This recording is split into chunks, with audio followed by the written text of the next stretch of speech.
do got to tell you about what happened to me the other day. Because, like, there's just, like, moments, you know, in your life that, like, you know, you really have to lock in and make a decision. So the other day I get home from work. Get in the driveway, you know, you're home after work, middle of the week. Was it this week? I'm going to leave that, you know, I'm going to leave that up to interpretation. So that's not an important part of the... It's not an important part of the story.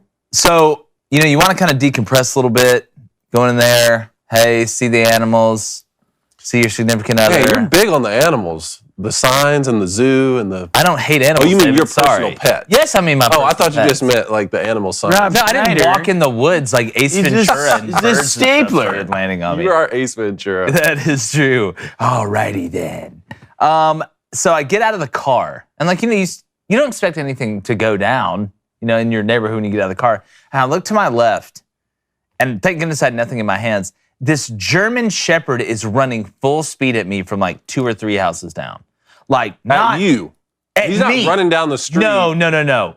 He knows I'm there. I just figured out he's there. And this is a German Shepherd you see on TV that like attacks the guy in the suit. They're like, Roscoe found 3 bombs in an elementary school and saved everybody the other day. And this is him. And they show him like bite, like, you know, the guy in the suit, whatever. He's coming at you full speed. Full speed, Cone. Like to the point where like thousands of years got back into me. Like I went back to caveman. It took over. You know what I'm saying? Here we go. Yeah. Let's fight the dinosaurs.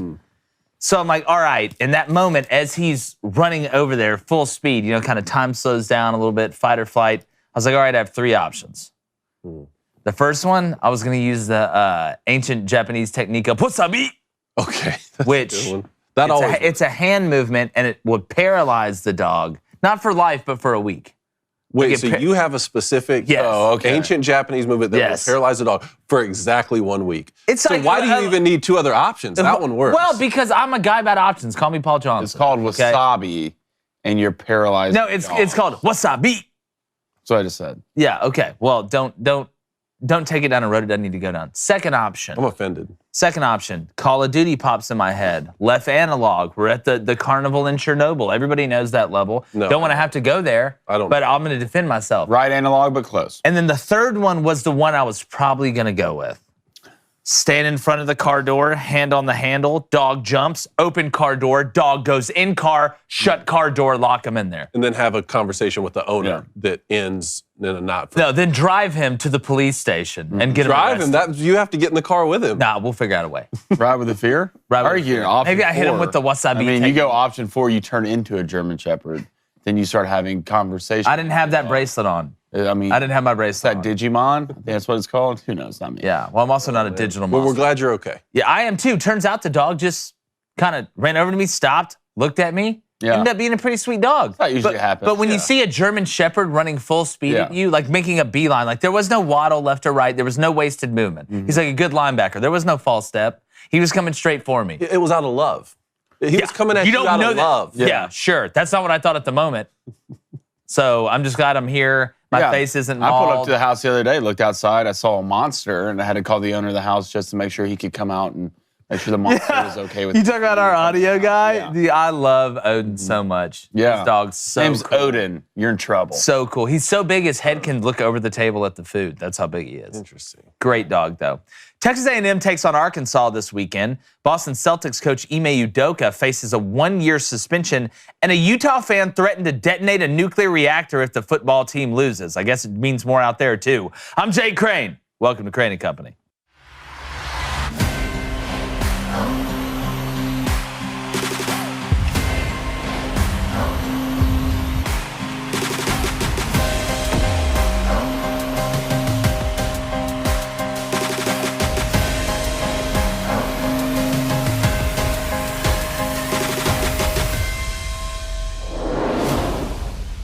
Things haven't gone exactly as planned in Jimbo Fisher's 5th year at Texas A&M. After calling his shot against Bama last year, then firing one across the bow, signing the #1 recruiting class. Now, the Aggies loss at home against App State a couple weeks ago increased the chirping tenfold. So the question must be asked, is this a must-win for Jimbo in Arlington against the Razorbacks? Now, we all know he isn't getting fired if they lose this game. But if they do fall, The Aggies are looking at a possible 0-3 start in the league with trips to Starkville and Tuscaloosa on the horizon. And that will only increase the pressure cooker that Jimbo's already in. Now, the Aggie faithful can take some solace in a nice win against a highly ranked Miami team at home last week. But they still know the problems aren't solved and there are unanswered questions about this year's team. A&M has checked every box except the one that matters the most: rings. All of the offseason hype and big-time commitments mean nothing if the Aggies don't compete for not only an SEC West title, but national titles as well. They just watched Georgia end a title drought of 40 years, and they've been waiting double that time since 1939. Now, Jimbo has a chance to avoid another iceberg this Saturday, but if he doesn't, the people that matter might get one step closer to the lifeboats. I want to bring in co-host, former Michigan quarterback David Cohn, and it's Friday. So, of course, sitting to my right is... This is flaming vodka! Wow. We should do this every day. I think this like no, we should. I think it shouldn't just be a Friday thing. I think it should be an every day. No, you're. I think you ruined. I think so. I'm gonna ask the Booster Club. We're gonna have a focus group about it and see what the analytics say. Universe can't handle that level of. I don't know. There's many dimensions. There's many universes. I'm not calling you Flaming Dragon every day. I'm not doing it. You barely do it on I'm Fridays. using your government name every other day of the week except Friday. We gave you Friday. We're using Gubbies out here. That's my We can use some Gubbies. That's fine. We can do that for sure. I'll call the redheaded girl off that one movie when they found Bin Laden, and she was pretty stoked about it. We'll use some Gubbies. Zero Dark 30? Exactly. I don't think I saw that. That one I've seen. Great movie. Yeah. Solid movie. That one I saw. Zero Dark 30?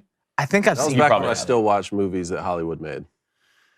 Now I only watch movies that Daily Wire makes. And I make. And that you make. Yeah. Yeah. I make good movies. I told you about a movie. It's called Outer Space. Yeah, that's exactly I've right. heard about it. All right, Cody, Jimbo Fisher. And look, must win is a term that I think you can loosely apply.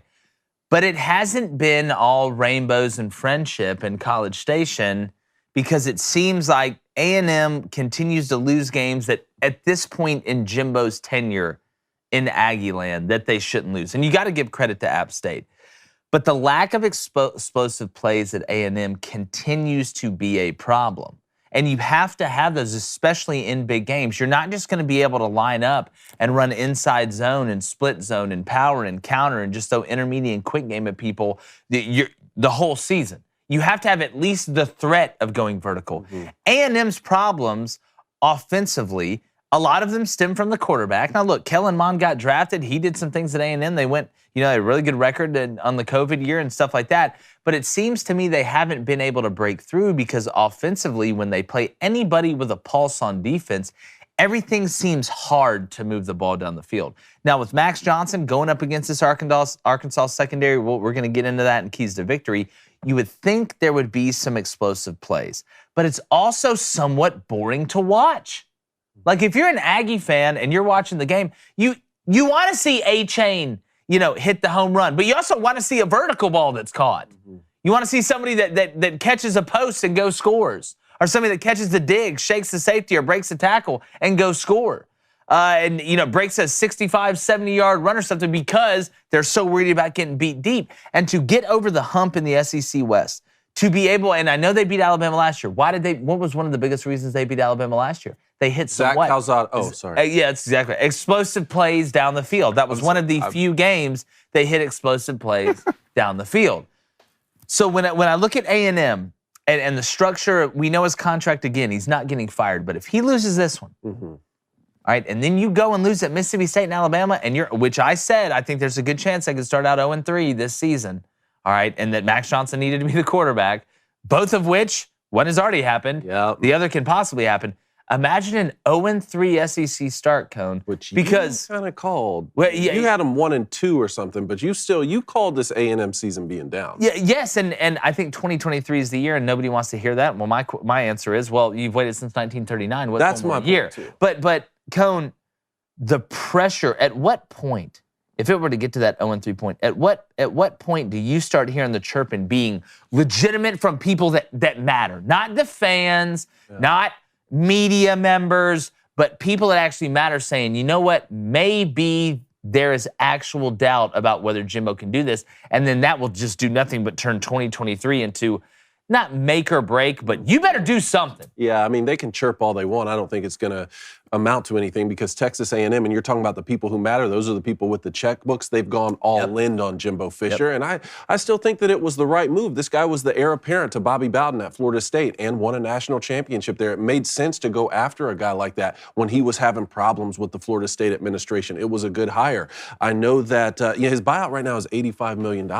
That's significant. $85 million. They got Even for Texas oil money, that's significant. The loss to Appalachian State's a bad loss. I'll tell you what's just as bad to me is not getting the quarterback position right. Now, I don't know, like I said, I have a hard time believing that Jimbo Fisher, knowing as much as he does about the quarterback position, sat there and evaluated both those guys through a spring and through a fall and got the wrong guy. Okay, like I don't know what Haynes King was doing in practice. Maybe he was incredible in practice and just didn't show up into the games. But either way, while those things are not ideal, I'll say, I think that Texas A&M is tied to Jimbo Fisher, and the thing that will save him is the #1 recruiting class. That's the thing. Let me read you a couple of stats I found here real quick. Through the first 50 games as a head coach at Texas A&M, wins, Kevin Sumlin 36, Jimbo Fisher 35. Wins against ranked teams, Kevin Sumlin 9, Jimbo Fisher 7. Ranked road wins, Kevin Sumlin 5, Jimbo Fisher 0. Losses to group of 5 schools, Jimbo Fisher 1, Kevin Sumlin 0. But it's that #1 recruiting class for next year. And just like you've been saying, 2023 is the year, right? We're going to stack recruiting classes on top of each other. I think while you can point to this and say, well, Kevin Sumlin's had more success early on than Jimbo Fisher did, you can at least say, well, he's trending in the right direction and next year's our year. Yeah, well, to me, Kevin Sumlin was building an offense. Yes. Jimbo Fisher's building a program. The way that program, the trajectory of Texas A&M, after Manziel left and Mike Evans left and those guys were gone, guys that were responsible for a lot of those wins that you were just talking about, and one who won the Heisman, there wasn't the accountability within the program you needed to be able to actually compete with Alabama and Georgia now with Kirby and the SEC. And the SEC, in my opinion, it's always tough. New teams pop up, other teams go down. But when I look at A&M, I think it's coming. I think it's coming because the talent is going to be there. And eventually, when you do run a tight ship, in my opinion, the way Jimbo does, now I know they have had trouble with Denver Harris and a couple of those other guys out there messing around in the car or whatever. The only way that you're going to have a chance to win an SEC West title and play in that SEC championship game and make the playoff is if your program is a machine of accountability, talent, development, and culture. Yep. And with Jimbo Fisher, there's a much better chance of you doing the things off the field that lead to good things on the field than with Kevin Sumlin. Yep. So again, you know, the women lie, men lie, numbers don't lie, and those numbers would worry me somewhat if I'm an Aggie fan. But as far as a 10-year plan, I feel like Jimbo Fisher puts the program in a better spot. Yeah, I guess you could say that, but I mean, they're almost the Notre Dame in the SEC. It's every year. Every year is Texas A&M. And then trust me, I understand being somewhat delusional on a fan base. Like, you need to be somewhat delusional to make it to where you need to go. As being an Auburn fan, we're delusional as hell. Yeah, how do you think anybody under 6'5" makes the NBA? Exactly. So it's every year with A&M. This is a year we got the guys. What scares me the most about Jimbo Fisher is that he's a quarterback guru, and you watch Haynes King through spring, through fall, come in and start day one when he knew Max Johnson was better. He had to know. There's no way you can go through all that and not know Max Johnson's better. There's no way. There's no way, and it's not close, in my opinion. You want a guy, and yeah, I mean, let's think about it. Texas is a great defense, right? It's a defense you can lean on. You want a quarterback in there who has what? Experience. Max has experience. A guy who can do what? Play within the offense. You saw that against Miami. They win that game. Max Johnson plays against App State. I think they win that game. There's mistakes that you're not used to seeing from a guy who's supposed to be your savior, your quarterback whisperer. But it gets to the point where every time football season comes around, I'm waiting for Texas A&M to drop the ball. And they do it mostly every year. Well, you know who that sounds like, who you're describing? Georgia, before they won the national championship last year. So, like, to me... Georgia was losing the national championship. They were winning conference. They were still, but again, you're chasing the natty here. And you poll 80% probably of Aggie fans, what do you want to win this year, the national championship? Mm-hmm. They're not going to say the SEC West. Now, obviously, that kind of comes into the fold. But when it comes to Haynes King, I think there's a couple things with Max Johnson. Max Johnson did come over. Haynes King gets hurt last year against Colorado early in the season. Did some good things, but you didn't really know. He didn't really have a chance to show it. You didn't 100% know. I looked at it. I didn't trust him just by the way he threw the ball. So you have that injury. He goes down. Max transfers over. New offense. Coach's kid. Former player's kid, quarterback's kid, and Brad Johnson. He can pick it up pretty quick. So I don't think it's I don't know what's going on, even though Jimbo does ask the quarterbacks to do a lot, and the terminology is different. Also, I think Haynes King can be one of those cats that in practice looks elite.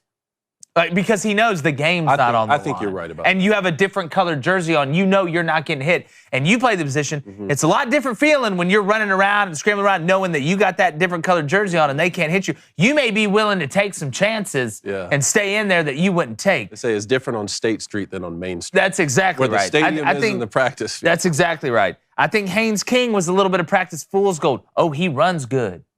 Oh, he's got a big arm. But in the game, he was Jody Foster. Where's the panic room? Every time in the pocket. He would pump fake and then throw to a wide open guy. Pump fake a wide open guy and then throw to the wide open guy and miss him. He just didn't look comfortable. Maybe it's too much on his plate. Maybe he got in the game. Some guys just freak out in the game. It just happens. Like boy from Friday Night Lights after Booby got hurt. When he goes in, first play, what does he do? Gets the ball, runs straight out of bounds. Like, son, you played running back. Like, go. This is a physical game. So I think with Haynes, it was a little bit of fool's gold. But I tell you what's not fool's gold? The Booster Club. But before we get there, make sure you download the DraftKings Sportsbook app right now. Use promo code BOOSTER, BOOSTER, and you get $200 in free bets instantly, all right? That's $200 American dollars in this economy, and you get that when you place a $5 bet on any football game, all right? That's promo code BOOSTER. Only at DraftKings Sportsbook, their official partner, sports betting partner of the NFL. And we all know minimum age and eligibility restrictions apply, Blaine. So see show notes for details. That'll help you out as well. That's one. That's right. What? I said the bat. Might as well not even have it. I said no. That's one. I get one, man. Come on. It'll be look. We already talking about it's over 2.5. We're taking. Wait, is that the? We're taking the. Is that the DraftKings line? Yeah, we're taking the over for sure. Getting called blank. You think DraftKings should put a line on how many times on Friday over under that I will say your actual name instead? I think on Fridays DraftKings should change the front of the app to my face. Just to your face. Flaming Dragon. With the card that they made? Didn't they make would they make a card? Yes. Pokemon card? Oh yeah, just somebody on social media card. made They sent me a card through the mail to apologize about what happened to me last night. Apology not accepted, but I appreciate the gesture. It's nice. Yeah, we're gonna get to the bets. I got interesting, especially late. I had the Steelers Browns alternate line over 37. Hey, Pittsburgh, great job kicking the field goal to make it a one-score game. That's smart coaching, Mike Tomlin. I appreciate you. But Blaine, what's the Booster Club saying, thinking, and yeah, we have a comment here from Rex. Don't want to say his last name. He says, I think the point is that with the money that they're pouring into the program, talking about Texas A&M, and that they're paying Jimbo, they shouldn't have transitional years like you see in a sub-top tier program. Well, wait. Fair enough. It's hard to argue that, okay? I'm paying you this amount of money. I need you to go ball. I get it. That's how it works. I do think, though, in college football, like through a 5-year span, let's say they do get it rolling, you start seeing the rings coming in, the Frodo Baggins treatment, you can have a year of 8, 9 wins in between that. It just happens sometimes with injuries. Maybe the schedule doesn't line up good. You just need to get over that hump. That's what you need. Texas A&M hadn't won the West. Missouri, they played in the SEC championship. Let me say South Carolina, they've done it. Let me Arkansas, say this they've done it. to Texas A&M fans, because when Jim Harbaugh got hired at Michigan, that was our guy. That was our guy. Not only did he play there, but he played for Bo Schembechler. He played quarterback, and it was like, what a great hire that is. And he struggled early, struggled year after year. Couldn't win the conference, couldn't win the division, didn't make the playoffs. And I would get asked every single day by friends, former players, fans, like, what do you think about Jim Harbaugh? Is it time to move on? And there did come a time where I said, yeah, I think it might be time to move on. It's Michigan. It's Michigan, and that's how Texas A&M fans feel. And I love that they're so proud of their university that every season they think, yeah, we're back. It's our year. So then maybe it's time to move on. And now it seems like Jim Harbaugh does have things going in the right direction. Very similar to Jimbo Fisher in that he's a quarterback developer. That's what was so frustrating. We're not developing quarterbacks. So if you're a Texas A&M fan, you're thinking, well, where's our Jameis Winston, right? Where is that for us? So I will say now that I see my alma mater headed in the right direction, winning some of the bigger games. I mean, look, I know it's only 1 year last year, but things are starting off well this year, and at least we're playing competent at the quarterback position. I will say, moving on from a guy too soon before he's able to establish the foundation he needs, especially when he is having success in recruiting,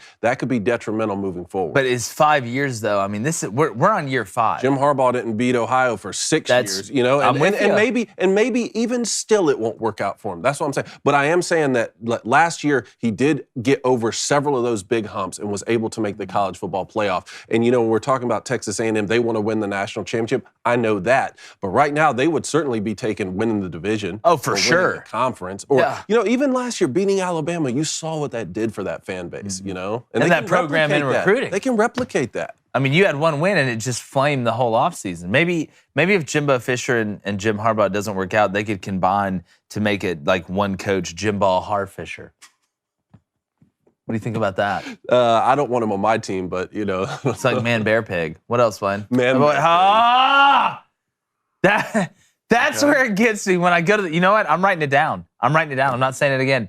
The over's 2.5. Is that what we said? I'm sure I have. That's You're going to hit it before we, it's already established. No, don't worry. I'm locked in. Every time he says your There's not name, even a point. Every Friday, just mess it up. Nope. Every I'm gonna, Blake, every time we do, you mess it up. I swear I am not going to go over.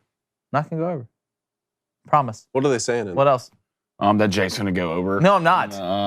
Okay, let's go first real quick. For both of you, pancakes or waffles? Pancakes. I'm going to go waffles. Waffle guys. Well, let's go to Travis Elrod. TLRod, what's up, my guy? Hashtag Ask Crane & Company. Does Texas A&M have a Texas problem of too many cooks in that kitchen? I don't think so. They let Jimbo do whatever he wants. Like this isn't they look. Alabama hit rock bottom. What did they do? Nick Saban here. Take all of it. Fire who you want to hire. Hire who you want to hire. If you want to change the wallpaper, whatever, fire the president. That doesn't matter. Do whatever you want. We just want to get back to relevance and prominence. And it worked. Georgia hires Kirby, goes against Kirby Smart. Kirby says, I want everything that Nick has. They say, you know what? You got it. We want that natty. And it worked. Texas A&M looks at Georgia like, hey, Kirby's doing pretty good over there. Jimbo Fisher? All right. He was already at A&M. Here's everything. You want all of it? We'll give you all of it. The whole kit and caboodle. The potatoes, the mac and cheese, the salad, the steak, the onions, the peppers, and everything. So I think they've given him full control. It's on Jimbo, okay? It's on Jimbo to do this. Like, there's no more excuses. There's no more anything else. It's on Jimbo to do it. And if you start out 0-3 in SEC play, it's going to get ugly. It's going to get ugly. Those midnight yells are going to turn into midnight terrors. Well, they already are kind of terrifying when I see them. Some of the clips that I see from those. Look, man, I feel like I don't want to sit here and be harsh on A&M fans. Like, I really don't, because I like most A&M fans. But it'd be better if it was funny. I don't mind it. It's not funny. It's so cringy. Like, at least get someone up there. But it's their thing, though. Do they just show the worst parts, though? Do they like? Yeah, they put the whole thing on there. You can watch the whole thing. But do you watch the whole thing? Can at least someone? No. You need to at go. least somebody. Like, can someone just give them somewhat good material to work with? Because it's one of those things. The more I listen, just the cringier it gets. And look, the yelling and stuff like that, the torches at midnight, weird, yeah, but okay. It's y'all's thing. It's cultish, but I understand it. SEC football is cultish in its own way. But when they do they make fun of the team for 10 minutes and say a joke and lean back and just someone needs to help them with the material because it's terrible. A&M fans are about to come after you. I don't care. Well, my thing is, but isn't that part of kind of what makes college football great? Is yes. Like A&M has that. Auburn, we throw toilet paper on a tree. True, but okay? That's understandable. At Alabama, none of them are from Alabama, so they just come and hang out. Yeah, wow, I get it. It's you're just gonna get the Texas A&M hate. You're gonna get the. It's not hate. It's not hate. It's not hate. What does Alabama? I'm trying to think of Alabama's traditions other than going to Gillette. Win, yeah. Oh, we want to get. They didn't get excited. Poisoning things. That's about it. He had too much Bama in him. Yeah. Well, we're going to talk about some girl who had too much Utah in her here in a little bit. One more Flaming Dragon. Okay, let's go to Gavin C. What's up, Gavin? What's up, Gav? Okay, I like this. Jimbo got handed a roster to FSU to win a natty. Once he got his own players in, he turned that program into absolute garbage. Jimbo has always been a garbage coach. Wow. Gavin coming in hot. Gavin, I love it on a Friday. Gavin, who do you root for? Because I have a feeling who you root for, but who? He says he's an A&M fan. He's an A&M fan. Yeah. Wow. No, I'm lying. He didn't say that. I was about to say that was unbelievably quick. I'm going to say, let's wait. I'm going to reserve what I say until we know who Gavin is a fan of, because I want to ask him something. Okay. I always find this question for people that are certain fans of a place that say things like this very hard for them to answer. So we'll wait. Flaming Dragon, one more. Let's go to Joseph Lavelle. What's up, Joseph? I haven't seen you here. Welcome to the Booster Club.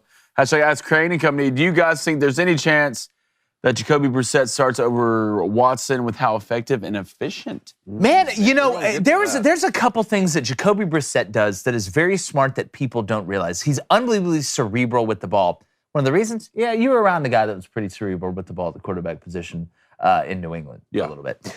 There was a play last night. This, to me, sums up how smart Jacoby Brissett is. You're coming off a game against the Jets in which you blew it at the end. You were up 13 at the end. I'm going to put it on him. No, I'm not talking about, the Browns blew it. Okay, there you Not Jacoby Brissett. Now, they should have ran the ball more. Kevin Stefanski should have ran the ball more at the end of the game, pulled a Mike Shanahan a little bit. But there was a play, I think there was maybe 5.5, 6 minutes to go. It was before the Steelers got the ball back. It was 3rd and 12. All right, Nick Chubb had just gotten, Steelers knew they were running, they slanted opposite of the back, ended up running into it. It was 3rd and 12, they tackled Nick for a loss, and the Browns called a pass play. And you just saw Amari Cooper run a 9 route. They just ran a vertical route. What I'm assuming Kevin Stefanski was trying to do was just have Jacoby throw the ball down the field, and either it's caught, either it's pass interference, or it's intercepted and it's like a punt, and the Steelers are back. All three of those things, outside of it being caught, not for a touchdown, would have stopped the clock. Jacoby Brissett drops back in the pocket, and Amari Cooper looked like he was not even with the DB, was a little bit past him. Jacoby Brissett held the ball and took the sack. Why? People say, oh, why? Nope. Why would you do that? Tick, tick, tick, tick, tick. He decided to not take the chance because that alarm went off in his head about last week of, I do not want to give the Steelers any hope of coming back in this game. So what does he do? He takes the sack. Yep. The Steelers don't burn their last time out. It took another 40 seconds off the clock, ends up helping you win the game. It's those smart, tiny, cerebral plays that you don't see and really don't know unless you're actually looking for it that can separate it. So I think if Jacoby Brissett and the Browns, which, by the way, I think Kevin Stefanski at Cleveland now is 12-3 coming off a loss, which is pretty daggum good. Stefanski's a hell of a coach. I think you're legitimately going to have to give Brissett a shot. Hell, if Jerry Jones is saying they're going to give Cooper Rush a shot if he plays well against Dak Prescott, why not? Why would you not give Jacoby Brissett a shot? I guarantee he's not going to go out there and harass any masseuses. Yeah, he's not going to make the program look bad. He is a guy that you can build a team around. And I tell you what, watching Jacoby throw the ball, I knew he had some arm strength. He's got an absolute I'm telling you, a rope. Yes. There was a throw he made to Njoku on the post or on the seam. On the seam route. That was an absolute. He threw one to Amari Cooper so hard. This wasn't a slant. Okay, this ball was 12 to 15 yards down the field that he threw to Amari Cooper. He ran a little slip. That it was so hard that it popped off Amari Cooper's hands, but the sound it made sounded like somebody, like Bigfoot hitting an oak tree. It's so funny you say it because I was noticing the exact same thing on both of the slant patterns to Amari Cooper and then a couple of the seams to the tight end that you're talking about. I'm like, man, I didn't know that he had a rocket like this. I mean, he has a full body. I've always liked Jacoby Brissett. I know his win-loss record in the NFL right now isn't great, and I don't know. We haven't seen Deshaun Watson in a couple years. I just know you don't give a guy $250 million guarantee and he doesn't start. But I'm telling you, there's other teams in the NFL. And if you're another team in the NFL, maybe you have some questions at the quarterback position. Once Deshaun Watson comes back, I would be interested in going and getting Jacoby Brissett and seeing what he could do for my team. This guy's filled in for Andrew Luck at the Colts when he retired, right? He's filled in for Tom Brady when he had that suspension and Jimmy Garoppolo went down. Now he's filling in, and he's more than serviceable to me, filling in for Deshaun Watson. So I don't know. He has a rocket. He's cerebral. I like the guy. I do too. I'm rooting for him and Geno Smith, man. two guys that Geno's can sling it too, man. Geno can. I hope Geno's able to kind of resurrect it because, man, I think Geno throws a really pretty ball, like a really pretty deep ball. But, you root for those guys that have struggled early, that had a lot of hype coming out. And sometimes it takes a little time to find yourself, right? We're talking about Jimbo and A&M. They asked Geno Smith before the season, they're like, what is the thing to this point that you are focused on the most? Very solid answer. I protect the ball. Protect the ball. He's like, I took too many chances in this league with the speed in this league. We always say on the show, you never go broke what? Make it a profit. You never go broke, make it a profit. Let's those two guys, you know what? You don't hear a lot about those two guys a lot because they don't get in a lot of trouble either. That's exactly right. They're not causing any problems off the field. They want to win. That's what they want to do. They want to win, make their money, take care of their families. Let's talk about this game last night, the NFL game. Steelers, Browns.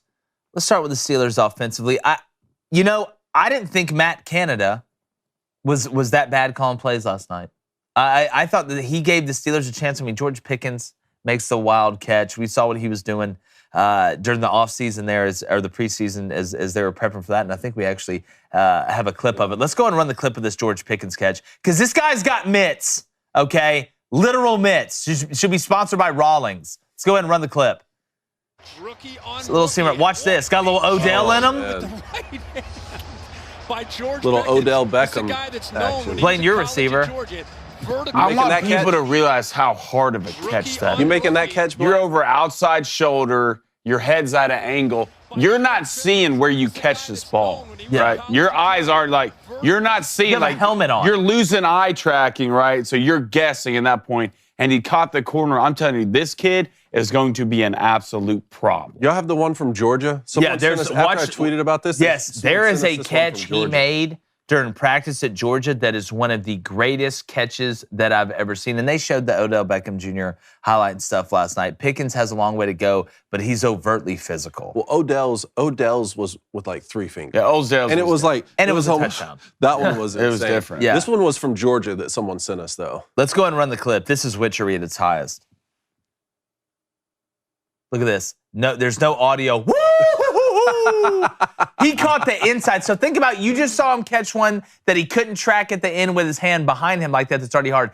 He went jumping up, went across and over the ball. Do you know the hand strength that you have to be able to make? If you're on audio, you need to go to YouTube right now and watch this catch. That's one of the best catches I've ever seen in baseball, football, dating life, fishing. One of the best I've ever seen. Do you know the confidence I would have playing the quarterback position, throwing someone like that the football? Yeah, throw it. Throw it. Just don't throw it in the stands. And George Pickens has a chance to catch it. But offensively, let's start with the Steelers. Mm-hmm. I do think they took some chances. I love Warren. Man, Mitch didn't play bad. Mitch didn't play bad at all. Play bad. He made a couple throws, especially at the end. The throw he made to Freiermuth, the tight end, going to that last drive was an absolute dot. I mean, you put that ball through a donut hole. But they took chances down the field and got rewarded. Mm-hmm. And got rewarded. And that opened up Najee a little bit. You saw it early. But Mitch, at no point in that game did I say, you know what, put Kenny Pickett in. Yes, I agree. At no point in that game, I mean, the offensive line we know from the Steelers isn't great. All right, that they moved the pocket. I thought Matt Canada was smart to move the launch point. You saw him rolling. They were running pick plays early, not just backed up. And I've never understood why offenses don't do this more. You always see offenses when they're like backed up, when they're going to throw, they run some sort of sprint out or front side roll out. They run some pick play out of a 3-man set where you get the 2 that run off and the 1 that goes underneath, and you get in 2nd and 4. Safe pass play, especially when you're getting man, which you get a lot down at the goal line. I've never understood why more offenses don't do that on first down, like anywhere. Why don't you do it more? They like wait till they're backed up in the goal line to do it. I don't understand why they do it. But I thought Mitch looked pretty good. The Steelers, though, until that offensive line gets shored up, because look, Deontay Johnson had a couple drops last night. He's a really good player, but had a couple drops last night. We know Pickens is a young guy, has a chance to be special. Najee Harris is a really, really good back. Like I said, I love the Warren kid, the undrafted kid out of Oklahoma State. He was nice, little wrecking ball. So the Steelers showed some flashes, but offensively, with the gauntlet they have, I know they play the Jets next, but then it's like at the Bucks. It's like the Chiefs, Heaven's Army, Sauron and the Orcs. You talking about the Warren kid? Was that the running back? Yeah. Man, he's good. He fumbled once, I think, but man. He did. Well, man, watch him take that. He's just shifty and he's small and thick. He's averaging like 10 yards a carry. Yeah, well, they had that block in the back or whatever on that little Utah shuffle pass they hit to him. He dropped for about 40 yards, which would have been over at that point. But I mean, I thought it was just a mediocre game with mediocre performances. And I mean, that's what you're going to get. You saw two, realistically, in my opinion, backup quarterbacks go at it. One thing I was surprised about is the Browns were pretty successful running the ball. I think Chubb had over 120 yards, which you want to see. And the Steelers ran the ball really well. But, I mean, I thought other than the Pickens play, I mean, the one thing I did like from the Steelers, they pushed the ball down the field a little bit more than we're used to seeing. But, I mean, you're going to be a 500 win percentage team with Mitch Trubisky, your quarterback, probably at best. So I can understand if you want to roll through the season doing that, that's fine. But you need a difference maker at quarterback. Mm-hmm. If you want to win the games that you're not supposed to win, you have the players outside. So, I mean, I thought it was decent. That fumble killed me. I'm going to be honest. It still hurts. But I thought you know what you're getting out of Jacoby Brissett. You know what you're getting from the Browns. But I feel like there's still just more on the table for the Steelers. I really do. They have the talent. Not up front. They have the defense. Well, up front on the defense, up a receiver at running back, they do. And up front, they're not bad. They're not bad at all. I mean, go look at their ranking on the offensive line. But I still think you're going to be mediocre with Mitch Trubisky if you want to try to get over the hump someone. I know he's a rookie quarterback. You want him for a city year. And if you want to be 500 this year, you'll keep Mitch in the game. I'll tell you why Mitch Trubisky was able to have success. There was no pressure on him. For 2.5 quarters, that front four for the Browns was not getting any pressure on him. He was able to sit back there and look like Joe Montana or something. On the flip side of that, we were talking about Jacoby Brissett was able to have success down the field. They did a little bit. What my key to victory was they pitched backwards. Yeah. They were play action on first down, which is what I think you have to do. You knew the Steelers were going to stack the box. Why? I mean, when you have Kareem Hunt and Nick Chubb, they know you're going to run on early downs. They were able to play action and win. They lined up in shotgun a couple downs and threw on first down. I thought that was a little bit of a mistake. Go ahead and take advantage of your run game and play action on first down. But they did that, and they were able to push the ball down. I thought they did a good job of getting the ball to the tight end on early downs. Man, especially early in the game. That kid's good. Joku's a monster. Where'd he come from again? I'm trying to remember off the top of my head. I want to say like Temple or something like that. The ACC team. I think it's Temple or David Njoku play in Miami? Was it Miami? That sounds right. That sounds right. But they were getting the ball to Njoku on early downs, and they were playing ahead of the chains. And how do you? Man, he did play at Miami. Good call.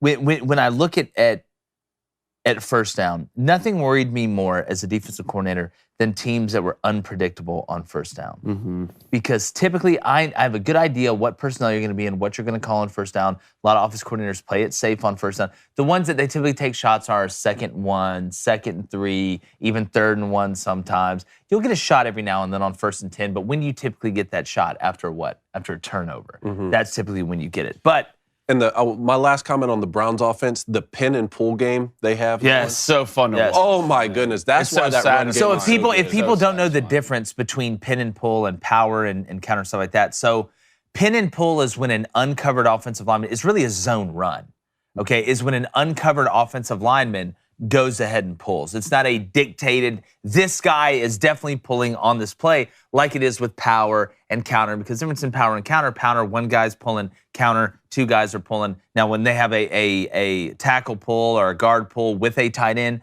we called that trucks. Because we wanted to make sure we differentiated a tight end and an offensive lineman pulling as opposed to 2 offensive linemen pulling, if that makes sense. So the pin and pull game, because it gives you a chance to be somewhat diverse, well, even more diverse in the zone run game, which is way more diverse than the power. That's why whenever you see somebody in college last week cut back the power and went and scored, which you never see, it's just alien vision sometimes that takes over. But Flaming Dragon. Yes. I'm still at 2. Yeah. What does the Booster Club say? A couple of donations here. Let's go to Jordan Kilgo. What's up, Jordan? Hashtag Jordan, what's up, buddy? Company, a $4.99 donation. Hit that button, David. Thank you, Jordan. We're rich. Is Hugh Freeze, all right, here we go. Is Hugh Freeze the best option at AU solely based on his former success recruiting in the SEC and against the one and only Alabama? There's 2 great options right now, in my opinion. Not that there aren't a couple other good options, but there's 2 options that make you feel really good if they happen. Both guys, what do them and a NASCAR driver that just won a race have in common? They both got a checkered past. All right. Hugh Freeze, we all know what went down. On the field, Hugh Freeze, from a schematic standpoint, and I know at Liberty it's kind of been more vanilla than what it was at Ole Miss, the guy can coach it up, can scheme it up, and he knows how to get the best players the ball. Okay, that's what he does. He realizes it's about matchups. They have a ton of options with the RPO game and stuff like that. At Ole Miss, what he was doing with the personnel they had early, and then obviously they got Laquan Treadwell and some other guys through pre-NIL, which is what I call it. Now we have NIL, so you can just do that stuff now. All right? So pre-NIL, you got the Laquan Treadwells, you got the Laramie Tunsil's, and you got all those dogs in. I mean, they had freaks running around there, Chad Kelly, guys like that. But Hugh is an offensive mastermind. He really is, okay? He really is. He knows how to recruit in the South. Why does he know how to recruit in the South? Well, he is from here, and that helps. But just because you're not from a place, and I don't want people to think just because Brian Harsin didn't work out at Auburn means that you can't go from up north to down south and have success. I mean, hell, Saban played at West Virginia, was at Michigan State, and came down here and became the greatest coach of all time. So that's not it. But he knows the lay of the land. He has relationships with the high school coaches. He knows where to go. He knows where you can go to get guys, where you can go where you're not going to get guys. It's just how it works. So Hugh Freeze, to me, is one of the top 2 options. It's a great redemption story, right? Rejoice! Rejoice! Urban Meyer. Hear me out on this. And some people say, Urban Meyer? Urban Meyer will never take the Auburn job, Jake. I'm not saying there's a great probability he would, but I think he'd listen under a couple stipulations. Has Auburn hit rock bottom enough to give somebody full control like we talked about? Bama did it. Georgia did it. A&M did it. At some point, you got to do it, right? Maybe this is it. But the thing that worries me about that is, turns out the boosters were right about Brian Harsin. So it's not like they were proven wrong, and now they're like, all right, here, take the keys.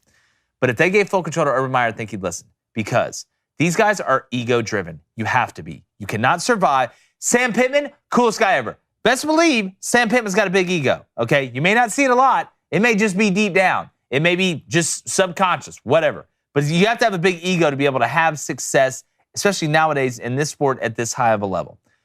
Urban Meyer is watching. His last coaching stint, Jaguars, fell apart, right? Mm-hmm. Didn't go good, got fired. A little bit different than Saban's exit, but Saban went to the NFL, was just mid. But he doesn't want it to be his last hurrah. But he doesn't want it to be his last hurrah. He goes back, now he's on the step back at Fox. Who's he been hearing about for about 3-4 years now? Nick Saban, Kirby Smart, Ryan Day, mm-hmm. Jim Harbaugh, getting Michigan back, Jimbo Fisher, can he get A&M back? Who are you not talking about? Urban Meyer. Mm-hmm. Let's see what's available. Let's look at the lay of the land. USC, that ain't opening anytime soon. Notre Dame, that ain't opening anytime soon, regardless of how bad it goes this year for Marcus. Ohio State, Ryan Day's not leaving. Alabama, Saban's there. Urban ain't following Saban anyway. That'd be stupid. LSU, that's not there. Florida, they're not taking you back. So a lot of the big name brands, all right, the big name brands is just not available right now. So what's the closest you can get to have the best opportunity to dethrone Saban and derail Kirby? Auburn. Mm-hmm. Who are Auburn's 2 biggest rivals? Both Alabama of them. And Georgia. Who will they play every year? Alabama and Georgia. Can you imagine in the state of Alabama having Nick Saban and Urban Meyer at the same time? I think he would listen. I don't know if he'd take it, but the biggest hurdle to get over is Auburn giving him full control. That's the difference. Let me ask you this, because both of you guys coached. You had to go in living rooms and recruit guys. Yep. I got recruited. I had coaches come in my living room. If Urban Meyer or Hugh Freeze were to be hired at Auburn, and you're up in you're against Nick Saban and Kirby Smart and Josh Heupel on the recruiting trail, and those guys don't have those checkered pasts, is it going to hurt one of those guys in recruiting when you have to go in and convince a mom to let their son come and play for you against guys who don't have that checkered pass? Or will it be a thing of the past? Can I be Urban Meyer or Hugh Freeze walking into the room and blame? And you be mama. I almost said it. I almost got to the end, but I didn't. No, you said it. No, I said Blay and I stopped. No, you said I said Blay and I stopped. He said Blade. I said Blay and I stopped. I said Blay and I stopped. Guys. No, it did. No, it Barely did. made it out. No, it did. No, it did. Get me paid, FanDuel. I mean, DraftKings. Get me paid. Oh, slip of the tongue. You're promoting. Either one, give me paid. I said Blay. Go back and read the tape. I didn't say the last letter to complete the name. The under is still there. No, I didn't. Yeah, me and Cone judged that, not you. So sorry. No, you be mama. Yeah. You can't judge yourself. You can't judge your own name, Blaine. You're right. No. So here's what I would do if I was Urban Meyer or Hugh Freeze and I came. Mm-hmm. I'm like, hey, Flaming Dragon. Get out of my house. Tight end. Get out of my house, you weirdo. Recruit me. That's my mom. Yeah. Sorry. Like those shoes. Listen. Your son needs to know something. Number one, how much is it going to take? No, just kidding. I would go in there and be like, look, I made a mistake. All right, I made a bad mistake. But I learned from that mistake because mistakes get made in life. All right? And when I have your son, You're already laughing at Mama. Well, I'm laughing at you, laughing at me. This is going terrible. This would never work. Good. I like how he said, I made a mistake. Like he leaves and Nick Saban walks in. He's like, Urban was laughing the whole time, wasn't he? And Nick Saban walks in. Yeah. No, I would just say, look, Locking it's a in, redemption fellas. thing. Everybody makes mistakes. Your son will start at wide receiver. Your son will start at wide out. Oh, man. No, they'd be fine. They'd be, in all actuality, they'd be, look, Urban Meyer's made mistakes before and came back, been able to recruit. That's the point that I was. You know, if you can recruit, you can recruit. I'm like, literally crying over here. But no, it's all right, Blaine. What was it? There you go again. Was that 4? Like, I don't. Here. Sometimes the over gets That time I smashed, said man. it. It's a Friday. That time I said it. You know. That time I said it. It's a disaster. It only happens when I go to the booster club. I'm just gonna look at you. Hey, what's the booster club saying? What's the other donation? Disaster. What's the other donation? All right, let's go to Eric Sharber. I thought we had another donation. Can I read it?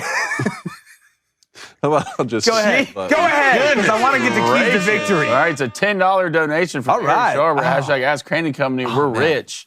Smells like poor people around. What does a group of 5? What does a group of 5 school have to do to enter the college football playoff when it expands to 12 teams? And will they, the group of 5, push for a 16 team if they are successful after the first expansion? Eric says thank you, and I say thank you. It's Elric of Vallendorf. Skipping to the Shire. Thank you, Elric. All right. Thank you, Eric. We've already seen a group of 5 team make the playoff with Cincinnati. Now, I know that's a high level group of 5, I guess you could say, that's moving to Power 5. If they don't split it up, which I think they should, if they don't split it up and say, all right, we have a group of 5 national championship, and then we have a Power 5 national championship, and you say, all right, in the 12, because it's funny, when we've had 2 different coaches in here, both group of 5 coaches. One, Brian Vincent at UAB said, I want our own national championship. Then we get Clay Helton from Georgia Southern on here who says, no, we want to be able to play in the one with everybody else. So you've got mixed opinion from coaches on there. We've seen that, come to fruition on the show. You are going to get a group of 5 team in there. The way that I feel like that this would be easier, and we've seen the rules, Power 5 conference champion, automatic bid, other ones are the top 5 ranked conferences, whoever wins those automatic bid. Why don't we still split up the top 25? You see what I'm saying? Group of 5 top 25, Power 5 top 25, and say, all right, the team that finishes number 1 at the end of the year, and it could be you could be top 15 for a group of 5, doesn't matter. The team that finishes number 1 in that group of 5, top 25 or top 15, automatically gets a spot in that 12-team playoff. Because the odds of a group of 5 conference being that 5th conference, rankings-wise, that gets that automatic guy in there, while it will probably happen maybe a couple times, it's not going to be the norm. And I'm all for meritocracy, okay? Like, I'm all for it. Should be earned on the field. But I like splitting up the top 25s. I think it's a good idea. All right, let's go to Colleen. Says, I think we're at 4 Jake O's Flaming Dragon, 4 Frappuccinos for that. Well, Blaine, you like, what do you like, Blaine? That the poodle noodle crispy caramel Frappuccino Frosty? So that's 5. He's calling me. No, at this point, like I'm embracing it. Salted caramel Frappuccino? Salted caramel Frappuccino. Fire. Yeah. How do you What say about it? pumpkin? Hey, can I get a salted caramel Frappuccino, please? That's exactly how I say it right there. Very good. Then I just drive off. That makes it worse. Yeah. All right, Mike and M says that was a great idea. Crane Weekly segment. Crane versus Crane on the recruiting couch. That would be good. Yeah. Wow. Come in and sit down and you got to pitch the recruit as a coach. And I'm just sitting there like this. You got to pitch the recruit as More. a coach. That's good. I like that. All right, let's get to keys to victory. Keys to victory. Let's do it. There's a lot of them. Start. Arkansas, Texas A&M. Let's do it. Go ahead. All right, in Arlington. And we're not playing baseball for the Rangers. A&M, here's the key to victory. Explosive pass plays. I said it in the beginning. You have Arkansas secondary is struggling bad right now and they're beat up. And Arkansas secondary has kind of been the weak spot of that defense for a while now. Here's where the explosive plays are. You're looking for them. You want to Nancy Drew this thing with a magnifying glass? Oh, I found them. Where's Waldo? It's in the secondary. You have got to find a way to hit plays down the field. If you can't hit explosive plays through the air against this Arkansas secondary the way it is right now, I don't know if it's ever going to happen. But you've got a whole hell of a lot better chance with Max Johnson doing it than Haynes King closing his eyes and overthrowing everybody in the stadium. So you have to find a way to get explosive pass plays. We know A-Chain can run. We know you've got guys, Anais Williams, guy that can do a little bit of everything. You have got to find a way to have that, because the more that vertical threat hits, the more that run game's going to start popping. And the more that run game starts popping, the more that play action game it starts popping. It's a domino effect. One thing leads to another. Guys that know what they're doing don't call plays for that play. They call plays to set up the play 3 plays down the road. That's what the witches do. Follow the bouncing balls. That did make sense, Wayne. For Arkansas, you've got to find a way to get Trey Knox the ball at tight end. Rocket Sanders, dog. KJ Jefferson, dog. Jaden Hazelwood has proven that he can be a deep threat vertically on the outside. Does pretty good on the jet sweep, even though I wish he ran lower with better leverage. But you targeted Trey Knox 6 times against Cincinnati, had 70-something yards and a touchdown. You targeted him once against South Carolina. Now, you won that game, but you only targeted him once. You targeted him 3 times versus Missouri State. This game is going to come down to who can score touchdowns in the red zone. And in the red zone, that's where that tight end matchup and that linebacker on the inside is massive. Arkansas has got to find a way when they get into the red zone and even outside of the red zone to get Trey Knox the ball, because Cone, he's got unbelievably strong hands. He's a basketball target, big guy, and he can run. Yeah, he can legitimately run. Use him in spacing. That'll help you do what? Stay out of third and Keep long. you ahead of the chains. Keep KJ out of third and long, which I know is a great, key to victory for every single football team who's ever played the game. But KJ Jefferson cannot run the ball every single time, and on 3rd and 9, you're only going to get so many first downs. I think if they space the field, that'll help. Without a doubt. Keys to the street. One, who wins the turnover battle? I think that's going to be a huge one. KJ Jefferson has to use his legs. I mean, that's this Arkansas offense. You got to use them. What does Rocket Sanders do? Can they win between the tackles? And you can go back to what you said, A&M, you got to have explosive plays against this secondary. It's a weak secondary. I mean, Max is not going to be able to go for 10 for 20 for 140 yards, and you feel like you're going to win this game. Get your playmakers involved. I mean, A-Chain, Anaya Smith, these guys that you have. Try to push the ball a little bit, and I'm just interested to see who wins the line of scrimmage in this game. Yeah, it's going to be a heck of a game. I think there's going to be a lot more points scored in this game than what people think. If you want to watch the rest of these keys to victory, I promise you, we got 4 more games and didn't rapid fire. Then we're going to get into the mailbag in our bag. Head over to the Daily Wire Plus, become a member, listen on Apple, Spotify, wherever you get your podcasts. Subscribe and leave a 5-star review and share it with your friends. Our Flaming Dragon will burn your house down. We'll be right back.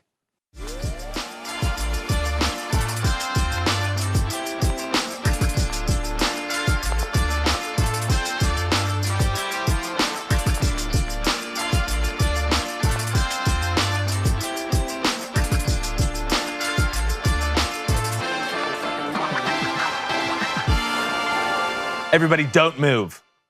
Now move and go hit the like button and subscribe to Crane & Company on YouTube. We're back to college football keys to victory. Cone, what's the next matchup? Clemson at Wake Forest. Woo! ACC showdown, Mr. West. Clemson, you got to take away their belief early. You thought I was going to say get DJU out of the game. That's another key to victory. I just don't believe in this guy. I believe in him about as much as I believe in the Snuffleupagus. So Clemson's got to take away Wake's belief early. The longer you let Wake hang around this game, because Clemson, you're way better than they are up front, and you let Sam Hartman, who we all know is the Tommy Shelby of college football, so glad he's back and playing and got through, whatever it was he got through.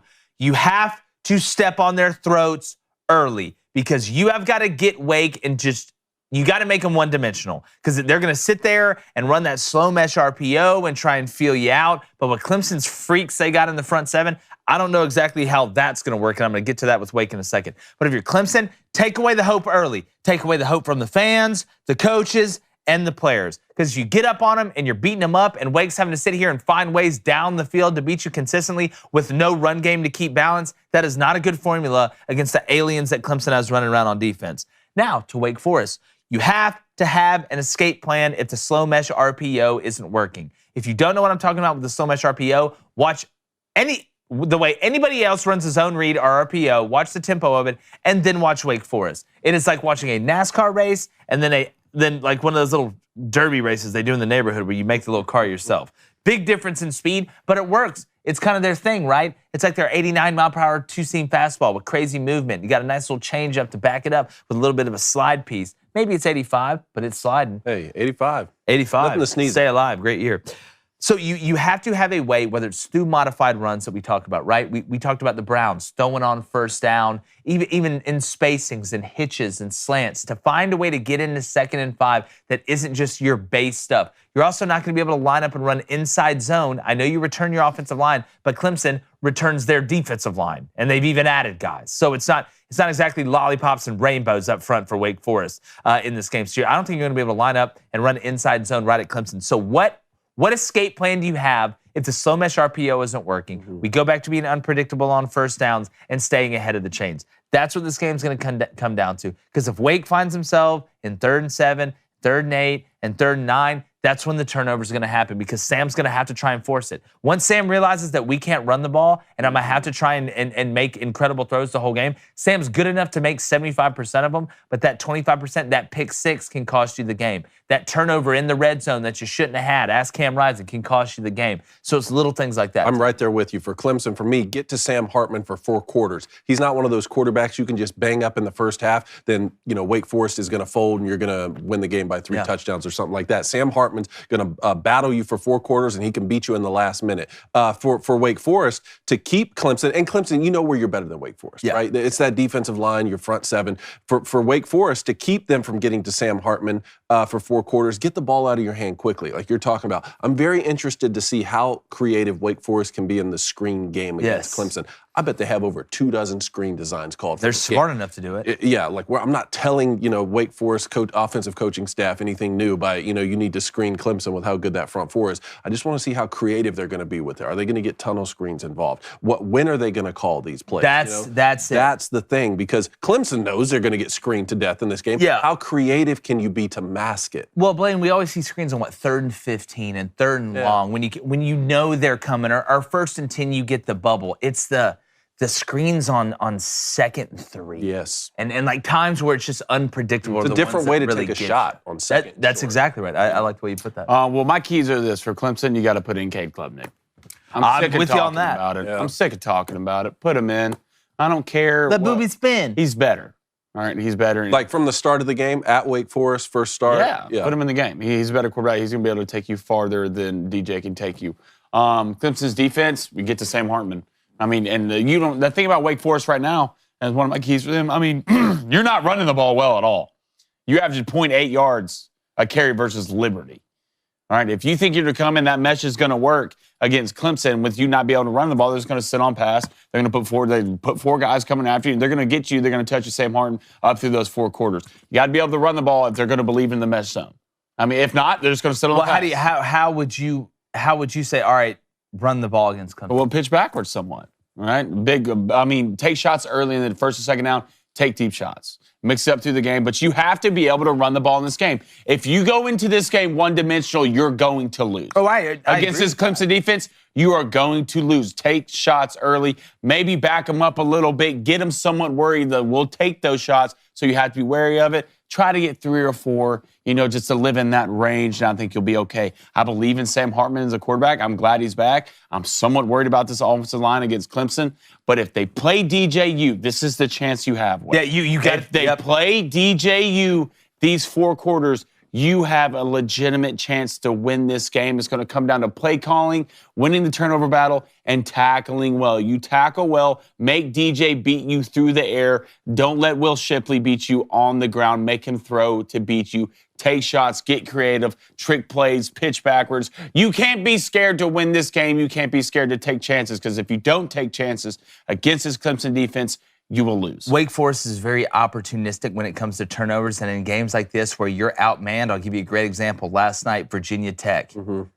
Guy fumbles a punt. You're down 6 in the 3rd quarter. Guy fumbles a punt, and Lawson, one of the guys on the punt team, Virginia Tech, the ball bounces right to him. He catches it, lands on it. He drops it, goes out of bounds. West Virginia gets the ball. Should have been a turnover in the red zone with an offense that was struggling because Virginia Tech's offensive line couldn't block a predator on a social media app right now. It's absolutely my style. It's absolutely ridiculous. What am I? Oh, go ahead. Wait. So you blew that opportunity. Then, as West Virginia's driving, 4th down play, penalty, roughing the passer. 2 third down plays, hands to the face, pass interference.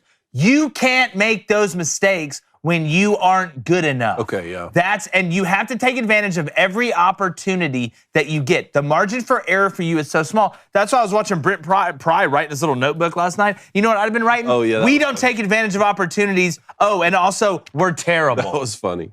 Grant Wells, watching Grant Wells try and go through a progression last night hurt me. He was trying to throw the ball to double-team crossers when the back was running the spot wide open out of the backfield. He looked scared. Grant Wells last night, he overthrew 2 guys that were so wide open. It was a Dixie Chick song. I mean, wide open spaces. I mean, it's the first guy, the DB fell down, and Grant throws it out of bounds. But he did finally get to live his dream of throwing a touchdown for the West Virginia Mountaineers. They're the Dixie Chicks anymore. I think they're just the Chicks or something. I thought you were about to go somewhere else with that. Yeah, they're just they're just the now. Chicks? Yeah, they got rid of Dixie because that's problematic. Yeah, they're still So I need you they're to- still Why don't you go communists, sit in right? the corner and think about that? Yeah. One of my concerns for Wake Forest taking shots early against Clemson is this. I know it makes sense, Blaine, what you're saying, but if you don't connect on those shots early in downs, 2 things happen. 1, you find yourself in 2nd and long or 3rd and long. Death. And 2, the clock is going to stop if you don't connect, which makes the game longer, right? And like you always say, time plus talent. I mean, we're under the assumption right now that Clemson does have better talent than Wake Forest. So Yeah, I if think you that's a safe extend the game. assumption. If you extend the game, they have more time to be able to win late. But I do understand what you're saying. You can't just run the ball into that front 4 on 1st and 10 and get stopped. Now you're in 2nd and Well, long. how do you hurt a good defense somewhat? Well, Tempo, that's- right pace, tire them out. And yeah, exactly what you're talking about, but be unpredictable, like what Jake was saying. Pace sometimes, but then slow it down sometimes when you need to. Like what I was saying, creative ways for the screen Well, game. a lot of it's stuff with tempo, too, is you got to read how it's going on defense. Like if the defense is out there getting murdered and they just gave up an 11-play drive where they're just getting it hawked right at them down the field, and you come out and want to go tempo for that's what worried me about Josh Heupel in Tennessee a little bit before they had depth on defense. And you've seen Josh kind of start to kick it back sometimes when he sees that defense is out in the field. It's that SEC kind of mantra of it slows you down, not speeds you up, even though the game gets faster. The best quick tempo to me are the teams that can go quick tempo but don't have to. Yeah. Yeah, I mean, They can go normal speed and still be as the best is you can go all tempos. Yes. Right? Like Yes. the real ones can really puppet, have the strings. You want to go fast, we'll go fast. You want to slow it down, we'll slow it down. If you can do that, if you can control, because half of offense is rhythm. Especially for And quarterback and the receivers, like it's chemistry, it's rhythm. If you can control that rhythm as a coordinator, you can hit the points of your offense that you're trying to reach into. And if you can do that, if you can control that pace, control the guys on your squad and how fast and how slow they go, you're gonna be a dangerous. You know what I think how up-tempo started? And I think we'll see an up-tempo team in the NFL within the next 5 years. I think we'll see it. I think somebody was at practice one day, and they were like, all right, here we go, 2-minute drill. I knew you were going to say the 2-minute drill. And for the first 5 weeks of the season in practice, and then, a couple times in the game, they get in the 2-minute drill. That's how it started. And it looks great. And so they're sitting in a staff meeting, and they're like, all right, guys, parting thoughts before we leave, like Rick's in the background. He's like the passing game coordinator. He's like, guys, listen, I'm been doing this for 15 years. He's like, I got a lot of ideas. So I just want to throw one out there and just see what everybody thinks. If you hate it, let's throw it away. If you love it, let's dive in. You know how we do 2-minute drill and go fast all the time, and it seems like the defense gets tired? What if we just did 2-minute drill the whole game? And they're like, Rick, that's crazy, but we're terrible. just might be crazy You enough should send to It's work. either coach. that- Urban Meyer should send that coach. Yeah, to it's either that or just like the coach thought they were just like not hustling. They don't, hurry up! Yeah, it's like, oh, you aren't gonna hustle, huh? Well, we're just Get to gonna. the line, just over and over and over again, and it started working. So I wouldn't be surprised if Lou Holtz came up with it. Probably came up with it at Notre Dame. Florida at Tennessee. This one's pretty simple. Tennessee, you got to make Anthony Richardson beat you with his arm. Thank you. That's what you got to do. That's what I have. You got to make him beat you with his arm. But so far to this point, Billy won't even attempt to let him beat you with his legs, so hell, you may as well just run base up. Yeah, like how many carries does he need? Enough to win the game. Well, what's a good number for you? Because he's had the same amount of carries. He's had the same amount of carries as the running backs in every year. I would say, but you some of those are scrambles. These aren't quarterback designed runs. Okay, he tucks the ball down and carries. True carries, true Q power, power read stuff. Even though the read is obviously a read, I would say true carries 15, at least 15. You'll get 5 to 6 scrambles. You're looking around. He needs to run the ball about 20 times. Do you not need to protect him? Who's your backup? Okay, here's my thing on protecting him. What do you think? The backup's going to come in there and throw it worse? I mean, but he's not going to run it as well. Well, you're not running it anyway. I mean, he's carrying it 10 times a game. 10? That's not enough. How many times Cam Newton carried the game?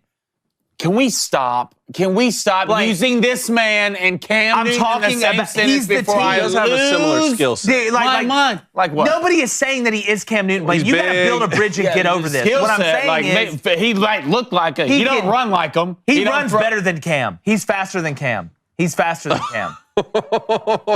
Faster maybe, but that man does not run better than Cam Newton. Not even close. What I mean by run better is he's faster. The term in coaching is this guy runs better means he's faster. No, the term the faster means he's faster. Running better means an inclusion of vision and speed and physicality. That's not true. That man is not Cam Newton. Well, guess what? He's the best weapon you got, and the best weapon he has is running it with your legs. Okay, I accept that, but the Cam Newton can't throw not for there. 200 yards, and you're trying to throw it every single time. You got lucky you beat Utah because they turned it over in the end. You didn't exactly blow it out of the water over there. You got to play to your strengths. You got him for 1 year. That's the difference in covering your own self and getting your ass fired by making stupid decisions. Well, everyone knows he's going to run. Everybody knows he's going to run. And yet, that's what they're Kentucky one of only 3 teams in the country without a passing touchdown. That's exactly right. You know? Because everyone, he's not running enough. They don't have a passing touchdown. Every team, Kentucky sat there in the box, put a spy on him, and said, throw it. Throw it. And what can he not do? He couldn't throw. And that's what Tennessee's going to need. That's you damn right. That's what you're going to do. What's my key to victory? That's what just came out of my mouth. That's literally what I just said. Make AR beat you as a passer. That's what you have to do. You can put a spy on him. You can put James Bond on him. Hell, you can put Edward Snowden on him. He's still going to be able to run the ball, but it's not about, all right, I'm looking for a pass and I'm going to scramble. It's lining up and using that extra hat in the box. They do not run quarterback design run games. We had Tom Luganbill on here yesterday who said the exact same thing. You get an extra hat to block. You're truly playing 11 on 11. And maybe if you start running some more quarterback design runs, and maybe if he keeps the ball on zone read every now and then, you'll start to create space in the passing game that you're not getting because they don't have a ton of receivers that can really go out there and get it. They have a couple that are committed, but you have to play to your strengths, and Billy's not doing it. You got the running back from Lafayette that's a good back, but he's not a burner. Anthony Richardson is your only chance to be able to put up enough points to go beat a Tennessee. You can't beat Tennessee scoring 17 points. Well, first of all, I don't know what you're disagreeing with. Like, what are you disagreeing with? You're saying that he's running the ball, that he's running the ball enough, but you're not understanding what I'm saying. You said 15. I said, okay. Quarterback he's design realistically runs. getting 10 carries a game.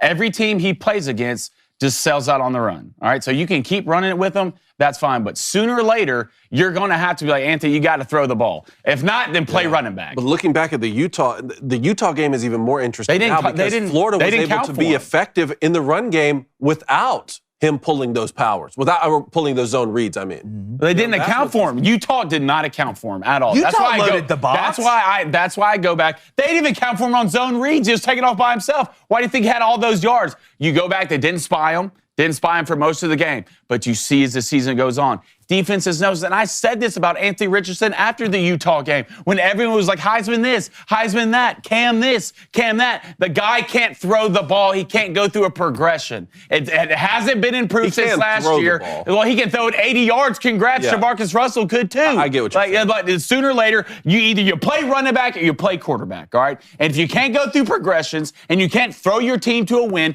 they're going to sit there, load the box, put a spy on you, and you're not going to do anything. So it has to be one or the other. I get when you said he needs carries. Yeah, that's fine. What I'm saying he's getting 10 plus carries almost a game.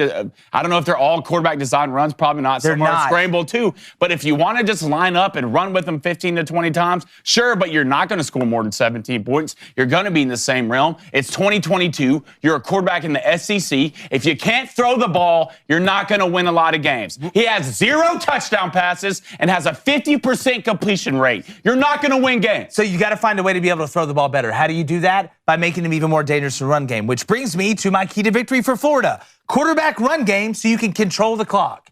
Because you can't get behind Tennessee. You're not good enough. You're not balanced enough to be able to score in a shootout enough to beat these guys. You've got to sit on the ball. K-State and Florida needs to have a very similar mindset going into these games. Because Oklahoma, while they don't go as fast as Tennessee, they do want to go fast. And at the end of the day, you have got to be able to control the ball. You've got to get in or control the clock. You've got to get in 3rd and 2s. Anthony Richards got to be a guy, him, the backs, short passes to be able to convert it. You cannot let Tennessee not only get too many opportunities because that keeps their defense off the field. You keep their defense on the field and make them still have to go fast pace and hope that you can get the defense to have to be out there for 100 snaps, something like that. To me, that's the only shot outside of Tennessee just absolutely forgetting and turning the ball over. But you have to find ways in the quarterback designed run game, not just pull it down and scramble, not just zone read, to be able to play 11-on-11 football because that's your only shot and that'll open up the pass game. And somebody's got to win a one-on-one too. Sure, yeah. You know, somebody's got to win a one-on-one. Sure.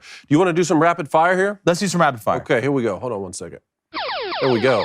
All right, let's get to this story here. Ime Udoka, the Boston Celtics head coach, has been suspended for the entire 2022 and 2023 NBA season for an intimate relationship with a female staff member. Yeah, consensual relationship. You know, this since there's not enough information out there for me to really sit here and be like, all right, this, and that. I don't know what the HR policy is for the Celtics organization. Obviously, they don't want you doing that, which there's a lot of companies that say that or say you need to disclose this. Well, Udoka's engaged to Nia Long. She played the lead female role in Big Mama's House, which is a great movie. Boys in the Hood. Lawrence. Boys in the Hood, she's in that as well. Ime was having an affair with this lady with this female on staff. Now, I don't know how really affairs work because I'm not down for one. You know, reads enough for me to handle. But if I'm having an affair, I'm probably not going to disclose the affair to the people at HR. That's probably not where I'm going with it. No, I don't think that's how it works. What I think happened was, and for this to leak out like this, what I think happened is Nia Long probably found out. Nia Long was probably going to expose it, so the Celtics got ahead of it. That's what it looks like to me. Because if you look at that release, they talk about it being consensual to get any notion of harassment or, you know, anything like that out of the window. Do I have a problem with people that work together being in a relationship? No, I don't. It's not my company. It's not my organization. I do have a problem when you cheat on somebody that you've been engaged to for like 8 years. I have a problem with that. I don't think they should have suspended him for a whole year. I think that's too harsh. Now, if it was, and who suspends somebody for an inappropriate relationship at work? Don't you either get fired for that or they say, all right, whatever, you know, where you disclosed it now, we know now. So there's not enough information really for me out there. I think a year, in my opinion, is too long. I think it's too much. You've kind of got the team in limbo a little bit to me. But again, I don't know the HR policy for the Celtics. It's just it's a bad look. It's a bad look for Ime, but you know, it just is what it is. Yeah, look, I met my wife at work. That was the greatest decision that ever happened, but we were single. We weren't in a relationship, and every company's different, and I wasn't necessarily the head coach of the Boston Celtics. You weren't? I felt, I had that confidence. I had that level of confidence. Love that. So I'm sure we'll find out what the HR policy was or, more details as we go. Blaine, you got any thoughts on that? Celtics in 6. Celtics in 6. Why? Because he was the coaching problem? No. Other reasons? Other reasons. I'd say other reasons. Okay. Other reasons. We'll leave All it right. at that. Yeah. Lane Kiffin. This is an interesting story. Lane Kiffin says he let up last weekend in the game in terms of scoring on offense because he knew that Georgia Tech head coach Jeff Collins, our friend, was on the hot seat. What do you think about this? I don't. Why would you come out and admit to that? Like, to me, this is so a shot. This is disrespectful. a shot at Jeff Collins. Yeah. This is the worst. So, hey, you know what? I'll stop beating you up in front of your family because I don't want your wife to leave you because I know you guys are on shaky ground. This is worse than beat me by 80. Yeah. Beat me by 80. Just don't say this. Now you're just this is a backhanded shot to me. I don't know if him and Jeff are beefing or whatever. I don't care. Lane just does some off-the-wall stuff, man. But this, to me, like, this is borderline, I'm going to call you on the phone. Like, why would you even say this? Be like, we wanted to get some young guys some experience, and, we didn't want to show our opponent up. We wanted to show class. Not that, hey, yeah, I think Jeff's getting fired, and, I think we play Georgia Tech again, so I want that automatic win. It's not a good look. If you told me one coach in the country said this after a game, I would have said, was it Lane Kiffin? That's exactly Was it right. Lane Kiffin? Lane is legitimately just. He's a menace. He's built different. He's a menace. I had a buddy who was a GA when he was at Bama. He said Lane, like meeting rooms. Like they go to a meeting, Saban be in there, everybody in there. Lane would come in like 5 minutes late, 10 minutes late.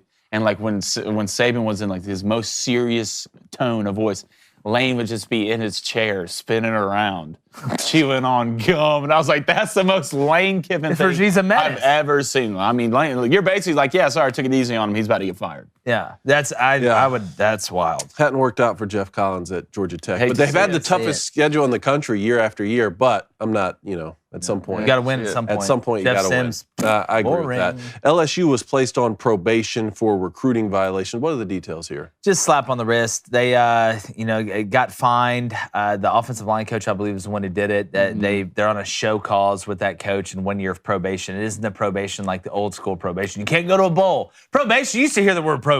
It was devastating. Oh, yeah. It's like, please, the in-state sent us a letter, don't let it be probation. Take the scholarships, but not probation.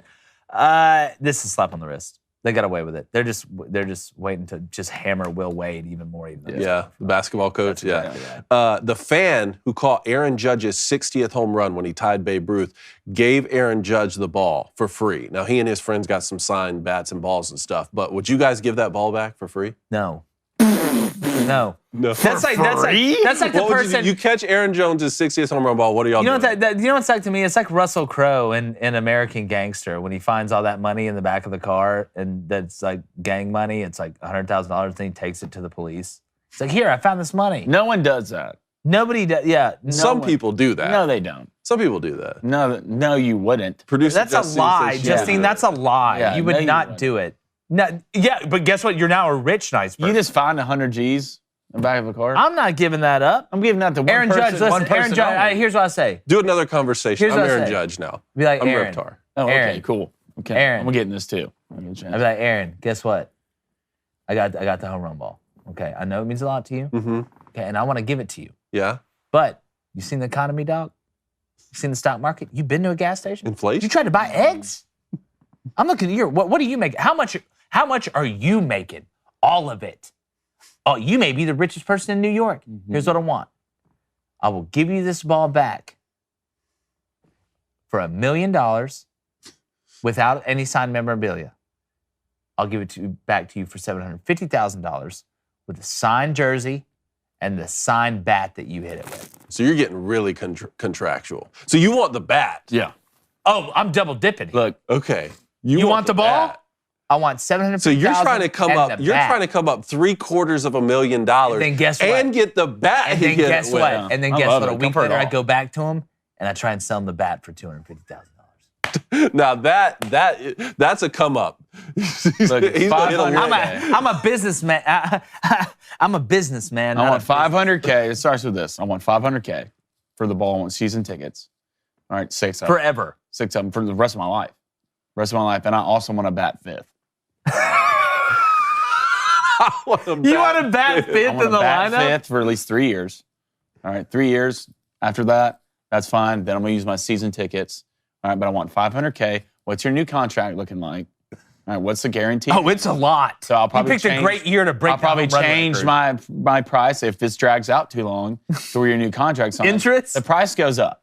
All right? Man. The price goes up. I can't imagine if that's what y'all want for the 60th ball that ties Ruth. I can't imagine what y'all want for 62. I want Oh a no, lifetime contract. I'm going to the hotel where everything's safe, where John Wick was. Like I'm walking around with the ball in a steel briefcase handcuffed to my wrist. I want you to put out a message to the people who brought you to Earth. I want to meet them. All right, I want to come. I want to go to their planet. I want to see what Element 14 looks like. Element 115. 115. Excuse me. I want to see what that looks like. What's your currency? You know, how do you fly so fast and make no noise? You want a spaceship? How do you? Yeah, I want a spaceship. Right, that's what I want. One of those cool suits y'all wore down here. And one of those cool suits. And 500,000. All right, hey, let's get through this. I want to. All right, last one. There was a Utah fan who threatened to detonate a nuclear reactor if the football team loses to San Diego State.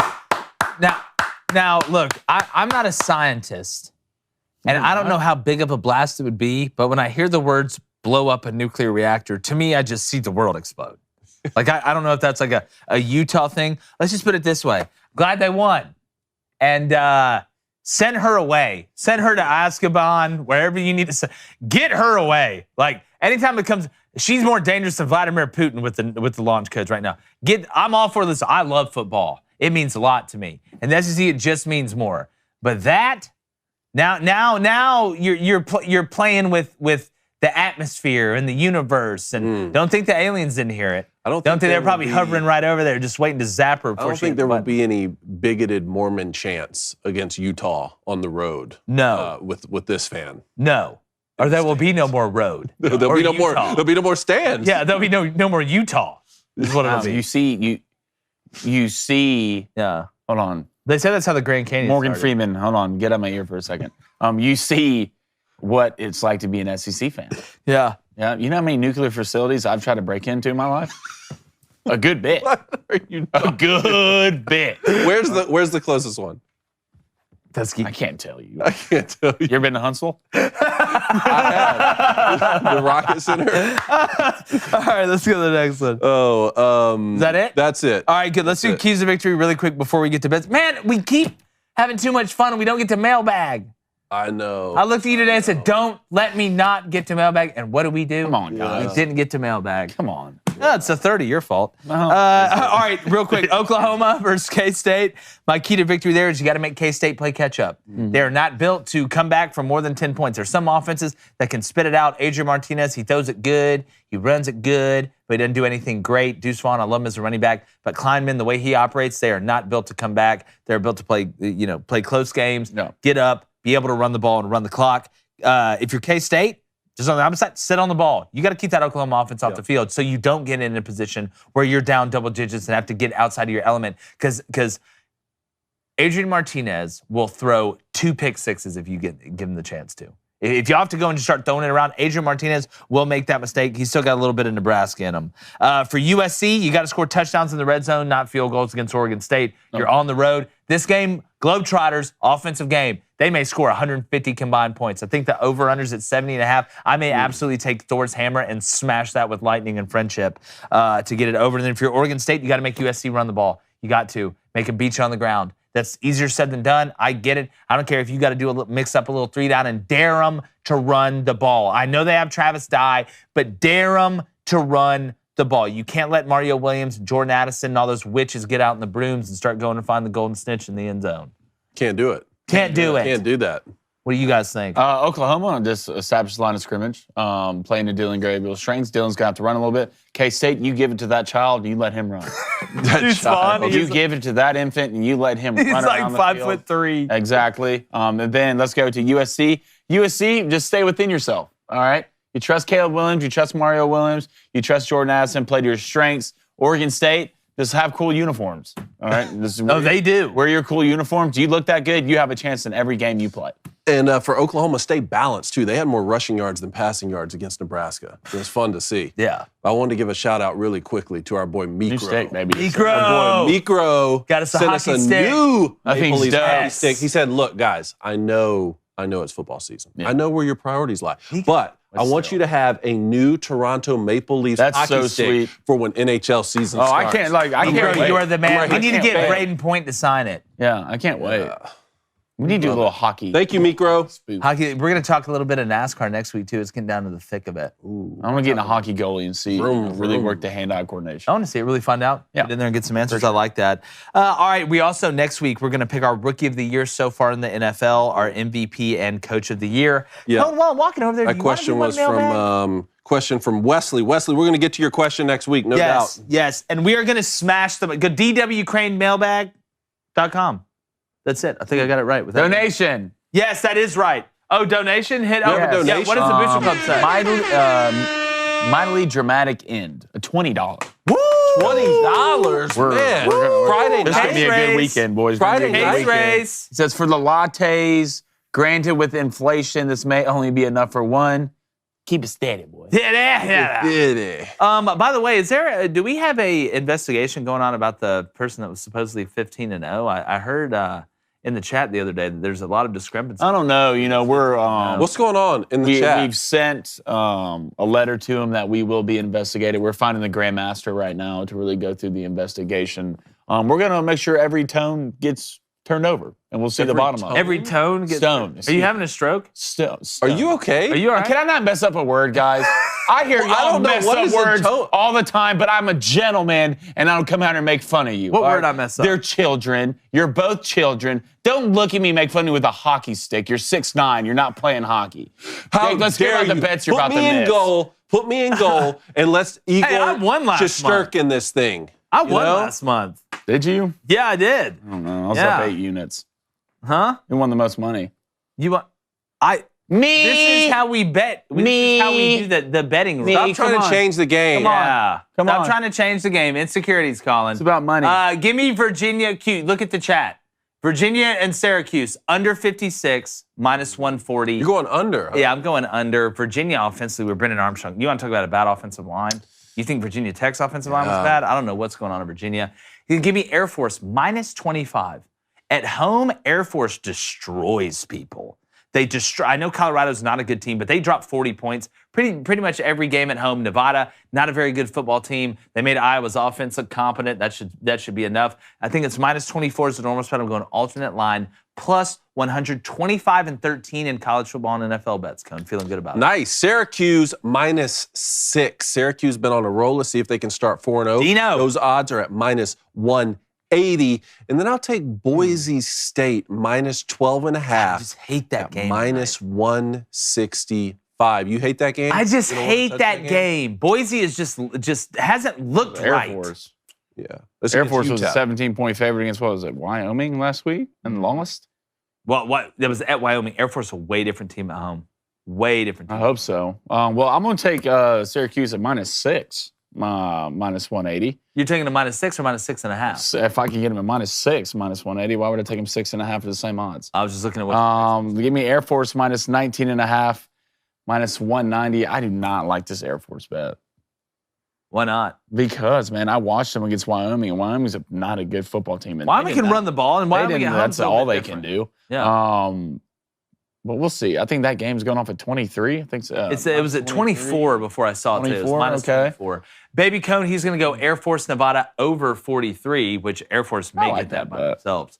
And then Air Force minus 10.5. He is like, is Baby Cone going to be in the Air Force? He's going to be too tall. He can't. Air Force minus 10 That's and a what we've half. gotten. That's what I've been told, is that I was too tall to be an astronaut or to work for NASA or to get into spaceships. But talking about going to Huntsville, I went to Huntsville to the Space and Rocket Center one time. They said that is not cool. true anymore. They said we have tall astronauts. Yo, They guys, said you're the reason think you're not fights the making it is aliens? not because you're They too just tall. tell you that to make you feel good. No, they said the reason you're not an astronaut is not because you're too tall. Okay, it's because you're not smart enough. It made me feel a lot better. Good. Okay. Good. And now I have a hockey stick. Yeah. Then they gave you the toy out of the chest, like at the end of the dentist. You been there too? Yeah, that was great. I didn't have the tall thing, though. Not like you. well. Like, oh, you can make it. All right, here we go. Booster Club leaderboard. Kyle Kennedy is 9-0. Yes, the great-grandson of John F. Kennedy is 9-0. Getting ready to go 10-0. Tall Riot's 5-0. JMPB underscore that only one's 4-0. Scotty in Texas. Scotty down. He's 3-0. Portmanteau, it's 2-0. Cones High Waters, 2-0. There he is. JJJJ, BBB, 23. The Red Aaron, Win 21-44, and our boy Bracket Dom are all 1-0, trying to keep it steady. Let's go, Kyle. Real Kennedy, quick. 9-0. Yeah, come on, Kyle. Go, Kyle. Come on, Hap. Blaine, you know what, Blaine? What does it say in the Booster Club? What? What does it say? Yeah, I put a poll out. Poll? Oh, Someone said this a little bit earlier in the show. I thought it was somewhat of a good question. I was going to do pancakes, waffles, but I didn't. So, who wins the national championship first? Texas A&M or Texas? Oh, that's a good one. You know what? Give me Texas A&M personally, and I'll say we got enough A&M fans in there yeah. and enough people that hate Texas. I know enough that they don't. A&M like Texas. 59%. 59? Yep. Okay. Texas A&M 58%. Well, you've really been off your pulse on the Booster Club. Really? Huh?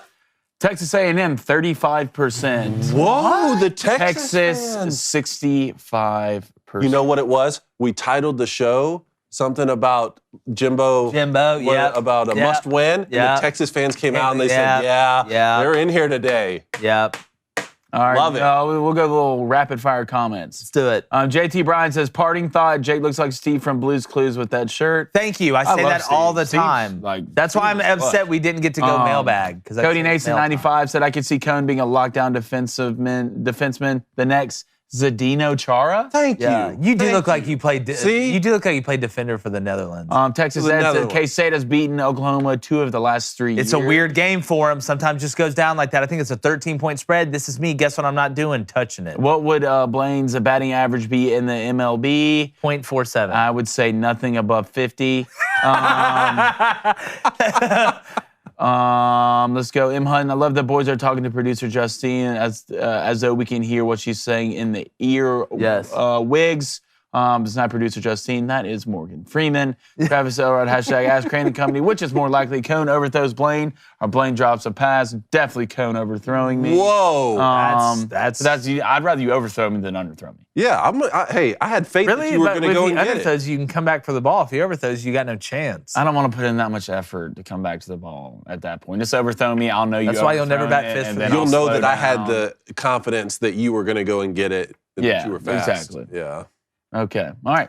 All right. Appreciate you guys. Make sure you like and subscribe to the show. We got our Saturday special in the morning. You don't want to miss it. We're going to pick our top 2 teams from each Power 5 conference right now through a third of the way of the regular season of college football, which saying that brings me sadness that I can only feel Thanos felt after he snapped his fingers. Hey, there's 3/4 left.